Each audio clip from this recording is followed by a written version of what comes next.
और इंजीनियर सोनम वांगचुक को लगभग 170 दिन बाद रिहाई मिल गई है। केंद्र सरकार ने उन पर लगाया गया राष्ट्रीय सुरक्षा कानून यानी राष्ट्रीय सुरक्षा अधिनियम हटा दिया है। इसके बाद शनिवार को उन्हें जोधपुर जेल से रिहा कर दिया गया। ये फैसला ऐसे समय आया जब लद्दाख में राजनीतिक संवाद और आंदोलन दोनों एक साथ चल रहे हैं। सोनम वांगचुक को सितंबर 2025 में हिरासत में लिया गया था।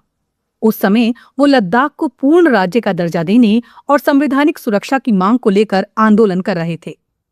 उनके अनशन और प्रदर्शनों के दौरान लेह में हिंसा की घटनाएं हुई, जिनमें कई लोग घायल हुए और कुछ लोगों की मौत भी हुई।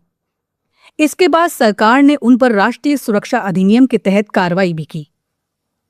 राष्ट्रीय सुरक्षा अधिनियम एक ऐसा कानून है जिसके तहत सरकार किसी व्यक्ति को इस आशंका के आधार पर हिरासत में ले सकती है कि उसकी गतिविधियों से देश की सुरक्षा या सार्वजनिक व्यवस्था को खतरा हो सकता है। इस कानून के तहत किसी व्यक्ति को अधिकतम 12 महीने तक नजरबंद रखा जा सकता है।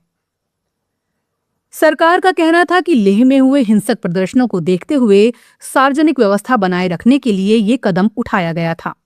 हालांकि वांगचुक के समर्थकों का कहना था कि उनका आंदोलन शांतिपूर्ण था और वो केवल लद्दाख के संवैधानिक अधिकारों की मांग कर रहे थे। अब लगभग 6 महीने बाद केंद्र सरकार ने उन पर लगा NSA हटा दिया है। गृह मंत्रालय का कहना है कि वांगचुक ने अपनी हिरासत की अवधि का बड़ा हिस्सा पूरा कर लिया था और लद्दाख में संवाद का माहौल बनाने के लिए फैसला लिया गया है। दिलचस्प बात यह भी है कि ये निर्णय सुप्रीम कोर्ट में उनकी याचिका पर होने वाली सुनवाई से ठीक पहले लिया गया। अदालत में इस मामले से जुड़े वीडियो और दस्तावेजों की जांच होनी थी, जिनके आधार पर NSA लगाया गया था। सरकार का कहना है कि लद्दाख के विभिन्न समुदायों और संगठनों के साथ लगातार बातचीत जारी है।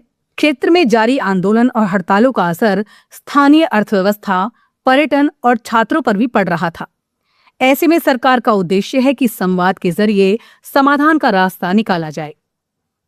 लद्दाख में इस समय कई संगठन राजनीतिक और संवैधानिक मांगों को लेकर सक्रिय हैं। इनमें लेह अपेक्स बॉडी और कारगिल डेमोक्रेटिक अलायंस जैसे संगठन प्रमुख हैं। इन संगठनों ने भी लगातार वांगचुक की रिहाई की मांग उठाई थी। कुछ समय पहले केंद्रीय गृह राज्य मंत्री की अध्यक्षता में एक उच्च स्तरीय समिति की बैठक भी हुई, जिसमें इन संगठनों के प्रतिनिधियों ने हिस्सा लिया था